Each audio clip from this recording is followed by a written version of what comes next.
Hello out there! This is Really here reading to you. Today we have the demo for Shining Song, Supernova. I know I'm later on this than most people, but maybe some people will see it anyway. Yeah, so I had seen this a couple days ago, and I thought I was too late already, but then after reading the description, I was like, oh, I could think of a voice for each of these girls that I think is pretty fitting, so it's like, I really want to try it. And plus, I actually like the art, for once. I don't like the art in a lot of these games, but I do like it in this one. Yeah, something about this hooks me besides the art and the fact that I feel like I can come up with a different voice for each girl. I think it might be a well-rounded game for me to read and experiment with. Let's see what I can come up with, and see what you all think of this game. You can just sit back, relax, and let me read you a story. So we get started. A vast sea of neon glow sticks continued on to infinity. Attendees filled the performance hall. Legions of otaku, dressed in bright pink robes adorned with chainmails of pin buttons of their chosen idols, stood at the front row, anticipating the coming moment of rapture. Those are some devoted fans. Idol. The word originally referred to sculptures made of precious metals or wood, worshipped by early humans as pious icons. But in more recent times, a new religion has usurped the old gods. A religion which has erected its chapels of decadence in the holy land of Akibahara, and levied tithe eagerly paid by men desperate to believe that a better place existed than their sad lots. Oh, poor guys. The stage lights turned on. Enormous speakers boomed the new gospel as young girls clad in black and navy skirts and tops ran onto the stage. Are you ready? We proudly present the icon of Japanese entertainment. Blacker than night! The mega unit at the center of the galaxy! All the stars revolve around us! We are... Quasar! God, that was a lot of work. You have no idea. The crowd roared in a wild frenzy as their goddesses descended from the heavens.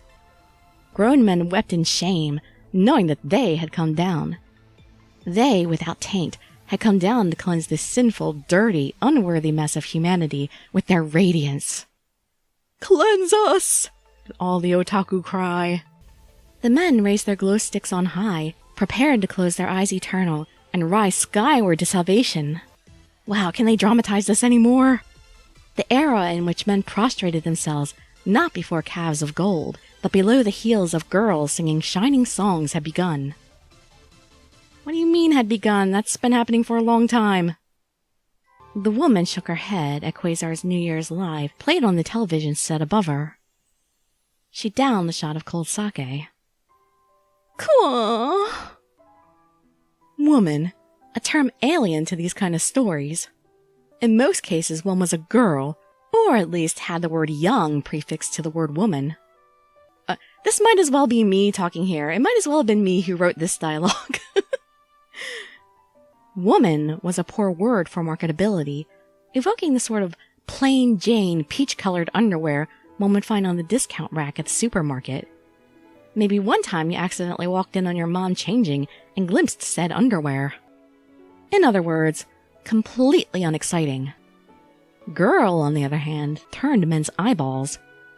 With the proper intonation, that single word could fill a man's gut with both excitement and unease, restlessness and desire.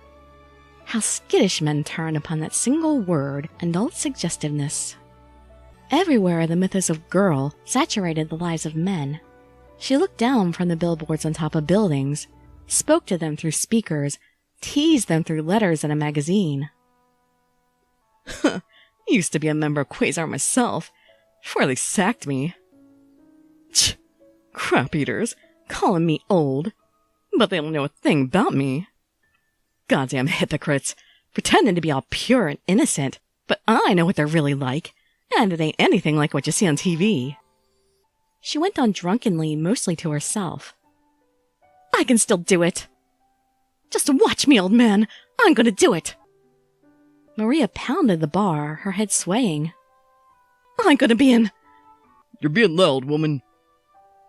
You've had enough. Now get back home. Oh, kicked out. I need a coat. It looks a little too cold for this outfit. The sliding door slammed shut behind Maria as the barman tossed her out into the winter street. Tch. She bent down and lit a cigarette. Ah, see, maybe you could have stayed younger looking if you hadn't picked up that habit. Crap eaters, all of them. Sorry, I can't curse. She slumped back home, cigarette dangling from her mouth. So what if I am 25? Still plenty of years left. Huh. Not fresh anymore. We want a fresh face. Ugh, kids, flooding the market. Suddenly, bad memories hit her all at once. Looks like she just felt really sick. Standing in the line with girls half her age, begging for another chance. Oh, that would be horrible. She could see the looks on the other girls. They were laughing at her. The executives were probably laughing at her too. Everyone must have thought she had gone mad. Her stomach turned with humiliation and rage. Crap eaters! She kicked the telephone pole. Ugh, whatever. Fine. Go ahead and debut ahead of me. Ha! Crap-faced kids who have no clue what's ahead of them. Huh, sorry, kid, but your dream of becoming Japan's top idol ain't gonna pass. Just wait till you're sucking off your producer every night and chain-smoking just to stay aloft. Ha! Where are your dreams gonna be then, kid? Maria continued her rant against this imaginary girl as she sauntered home. However, a bizarre sight interrupted her one-woman rage against reality. She saw a small figure step above the railing of a nearby bridge. Huh? Hey, is that... Hey! The chilly winter breeze ruffled the girl's hair as she gazed down at the riverbank. She had no idea what was going on or how she had gotten there. Oh, great amnesia. Every story needs it, right? I wonder if I should just jump. What a strange thought. I wonder why I'm thinking this. And yet, I'm here, standing on the railing. I wonder if this means I should just give up after all. The girl's thoughts were interrupted by Maria's voice. Hey, what are you doing? Now that Maria was close, she could see the girl looked like a high schooler. Just why was this kid going to throw away her life? You're still young. There's no need to throw away your life this soon. The girl spun around and faced Maria. Little crap. She's got a cute face, too, and she's just gonna give up? Get down here now! No, The girl's eyes widened as she shook her hands in a panic. There's no need! Oh, did I just scare her into falling? Maria leapt forward just as the girl lost her balance on the icy railing and fell backward. Oh, ... Back then, I might have been a girl who believed in fate. But after a certain point, I decided that life doesn't follow such a fairy tale format. Life doesn't have a moral at the end of the story, and both good and bad things happen for no reason. In the end, we just imagine connections between a series of random unconnected events to give our lives meaning. So, I won't say it was fate. It was merely a chance encounter which began the story of 7 broken idols of Starnova. A story of laughs, a story of tears, a secret story of how 7 flawed girls were led by a certain producer, driven only by his desire to create the greatest idol group of all time. Yes, this is the tale of that producer. This is your story. The story of... Shining Song, Starnova! But they just said it was my tale. Is that my name?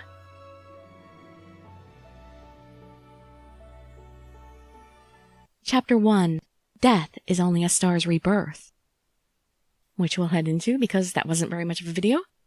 February 1, 2017. Morning! Brr. Cold, cold, cold. I woke up to the frigid winter morning. Given my current finances, I couldn't afford to turn on the heating and had to sleep wrapped up in thick blankets instead. But that's the best way! I love having cold weather and just curling up under a bunch of blankets. As soon as I tore myself from the sanctuary of my warm futon, I was assaulted from every direction by Old Man Winter. I entered my bathroom, trying my best not to faint from both the cold and sleepiness. An unkempt face with weary eyes stared back as I stood before the mirror. I had been unemployed for the past 2 months after being fired from my last job. Thanks to my paltry savings, the past few weeks have been a losing war against eviction and starvation. However, my luck finally turned around. By chance, I encountered my old professor from management school, who happened to manage his own talent agency. Starting today, I was going to be a producer at Shining Productions, where I could once again manage a group of idols. That was my dream, to become the producer of Japan's greatest idol group. That was why last year I started working as a manager at Golden Calf Productions, Japan's premier talent agency. Golden Calf manufactured girls into stars.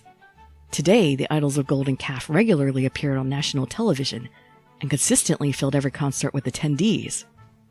Not only that, but Golden Calf had substantial ties to media corporations, as well as the Japanese government. You could call it Japan's #1 idol corporation. I thought I was finally a step closer to realizing my dream when I was hired by Golden Calf last year. However, that dream was abruptly cut short when I was fired due to a certain incident. Ever since then, my life has been a nightmare. I shook my head and cleaned myself up with a razor. All right, come on, tell us the story of why you were fired. But now that nightmare was going to end. I was going to grasp the second chance and become an idol producer once more. I like that energy. Gathering my energy, I shook myself awake and left my apartment. After a bit of a walk, I arrived at the Shining production office. I couldn't help but be somewhat taken aback by the crumbling tenement. Oh, regretting our job already, are we? Frankly, the apartment was largely a dump, with cracked concrete walls and faded windows, half of which were covered up with plywood. Not a good sign. For a while, I was left wondering if I was even at the right location. However, upon closer inspection, a row of faded and peeling stickers spelled out Shining Productions on the second-floor window. I swallowed my apprehension and went upstairs, only to be greeted with a cramped office. Hello? I looked around for anyone else. A tiny girl who looked about 14 years old poked her head out from behind a rolling white board. What do you want? Is this Shining Productions? I'm the new producer. The girl suddenly scrambled to attention. I'm Aki-chan, the eternally 12-year-old idol. Ami-chan, take good care of Aki-chan from now, okay? Or else Aki-chan will get upset. Ooh, we wouldn't want that. What the hell was this sudden 180 personality shift? I see. I opened up the portfolio Professor Okada gave me yesterday. Sure enough, I found Kashigawa Aki listed as one of the talent candidates for Shining Productions. Kashiwagi Aki, 18 years old, was a child model, then became an idol at the tender age of 12. I see. Child idols appeal to a certain, very limited subsect of the fan base. But no matter what, they had an expiration date, after which their fans suddenly lose interest and turn to the next fresh little thing. That's so totally messed up. Especially when you put it that way. Sure, they can try to keep up the elementary schooler act for as long as they want, but all girls grow up eventually. Hey, don't look at me like I'm some kind of creeper. I'm just laying things out as they are. I bowed a bit to Aki. I look forward to working with you, Kashiwagi-san. Just call me Aki-chan, Oni-chan. Yeah. Well, let's see how long she can keep up this whole I'm just a stupid kid tee-hee act. The most important thing was not to get caught up in the act herself. Never forget that these girls are only thinking of themselves. The entertainment industry was a dog-eat-dog world. At the end of the day, what mattered was getting ahead in the rat race. The whole I'm just a weak little girl you need to protect act was for their own benefit. Hey, everyone! The new producer's finally here! The girl went into what looked like a break room where the other girls were gathered. The hodgepodge of girls emerged. Before I could see her, one of the girls retreated back into the room. Well, that's super shy. What was her issue? Was she pulling the, I'm just a pure virgin who's scared of men card? Before I could investigate, the oldest looking woman in the group began talking. Was she supposed to be the alpha of this pack? So you're the new producer, eh? Crap, she stunk of tobacco and booze. She swaggered side to side as if she were drunk. In fact, given her stench, I wouldn't be surprised at all if she actually was drunk. I don't care if you're some kind of big shot who used to work for Golden Calf. Listen here, little man. I ain't letting you have your way with these girls. I know the way you men think. We're all just walking cash cows to you, to exploit, and to use so that you can go swim in your pool of cash. I'm on to you, little man. Don't think your words are going to sway us. And here you had the textbook example of a burned-out idol entering the latter half of her 20s. Basically, this is where the end of the line was. Oh, don't say that, please. There are other things in life after that. There is life past 25. For those of you who don't know, I'm about to turn 41 myself. I hope I didn't just lose my entire audience by saying that, but yes, I am almost 41. Everybody on my other channels knows this, so might as well just put it back out there again. Even the best idols eventually lose their youth, and that's when the fans start turning away. Your body suddenly can't pull off all those dance moves you used to do so well as a teenager. Parts start getting wrinkly and saggy. Oh, must you be so specific? And so, at their wits' end, they crash down the slope of recreation drugs and booze. Maria, you're drunk again. Haven't we told you not to come to work like this? Shut up! You were there drinking with me too last night. Oh, does this mean that my body can't handle as much anymore? The blonde girl pushed Maria back into the break room and then returned. Watanabe Julie. My mom is Japanese, while my dad is American, in case you're wondering about the hair. I'm counting on you, producer. Ah, as a hafu, idols of mixed ancestry tend to excite fans the same way as exotic animals do at zoos. Hey, I'm a halfie too. I'm half Chinese, half white. Blondie emanated a powerful aura about her, as if she expected to be treated like royalty. Just as expected from an idol, huh? After all, American girls had reputations of being more wild. So just let the imagination of the fan base run, and they can already conjure up all sorts of unimaginable scenarios in their head about this and that. Sometimes guys get tired of jerking off to the same old Japanese face and want something more unique, something that they need to tame first. Hey, like I said, I'm just laying it out as it is. I was gonna say, he's getting a little detailed there. I'm just doing my job here. I'm not here to make friends out of my coworkers. I'm here to make them commercially successful. And there is something to be said about knowing your demographics. Yahoo! Nice to meet ya, P-kun. Tanabe Natsuki, but everyone calls me Natan. Country girl from Kansai, turned Tokyo Idol. How do you do? Country girl from Kansai was right. She seemed more a place in front of a pickup truck on a dirt farm road than dancing on a stage. Her skin was tanned brown, as if she spent her entire childhood picking rice on the fields or something. What was a girl like that doing in Tokyo trying to become an idol? I guess nowadays girls with defects were considered moe too, but turning a country bumpkin into an idol? Hey, that's so mean! How is being a country girl a defect? And it definitely doesn't mean she can't be an idol. I mean, Daisy Dukes was a big, huge star over here for years.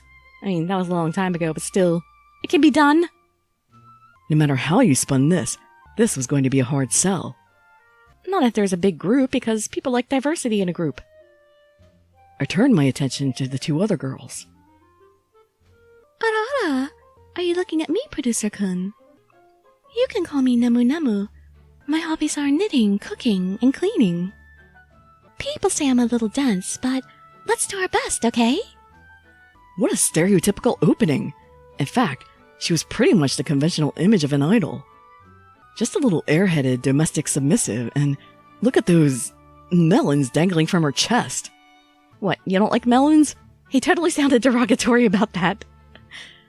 Although I wonder just how much of that was real and what was fake. And I wasn't just talking about her personality. Mo, Producer-kun, you should know that Namu Namu's the real deal. You need to be more careful, Oni-chan. Namu Namu can actually read people's minds with that heart-shaped antenna on her head. What?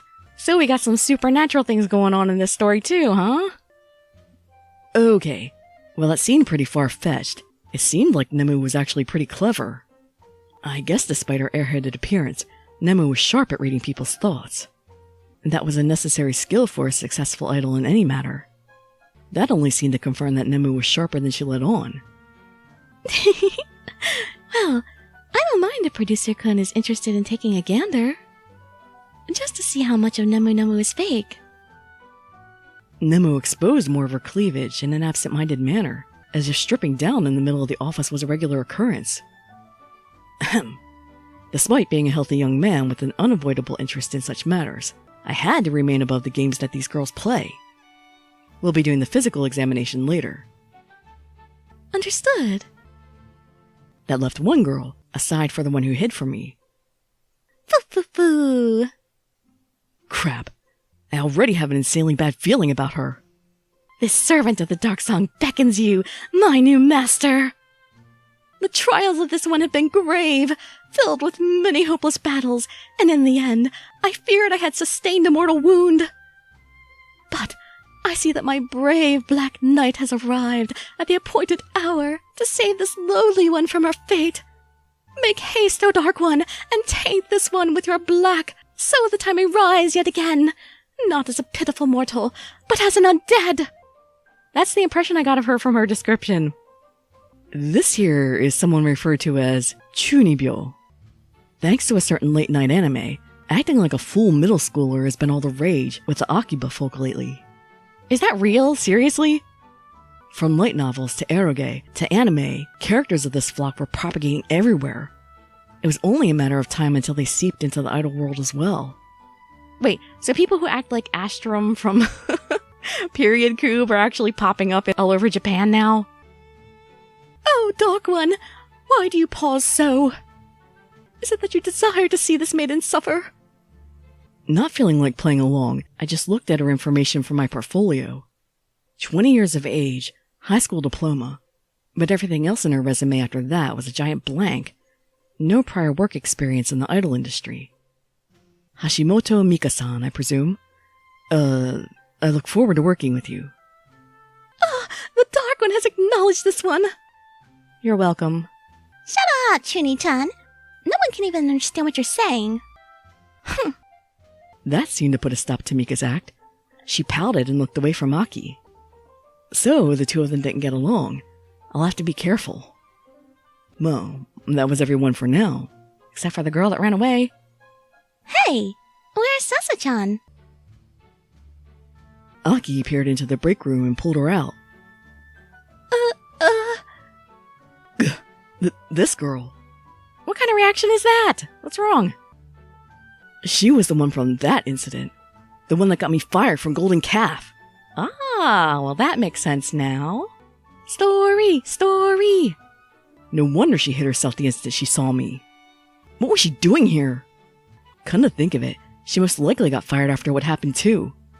Did she sign on with Shining Productions after that? This coincidence was too convenient. Most likely the professor purposely hired the both of us to work together, precisely knowing the details of that incident. That would explain why a fired producer like me was suddenly hired out of the blue for this agency. So, the professor played a fast one on me, huh? I rubbed the back of my head in frustration. Something wrong? No. For now, I don't want to share the particulars of my exit from Golden Calf with the other girls. Shimazaki Sasami-san, I look forward to working with you. Again. Yes. I look forward to working with you too, Mr. Producer. With that said, Sasami retreated behind the other girls.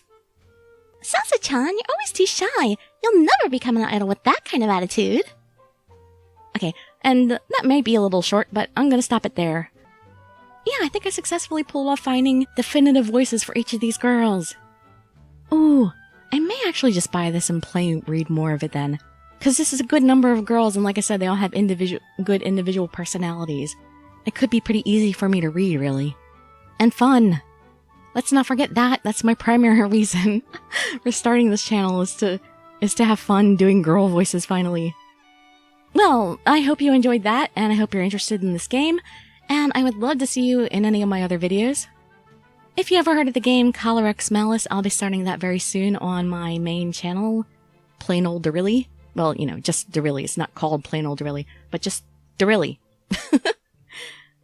So you can hear Calyrex Malice there. Other than that, hope to see you all again. Bye-bye, everybody.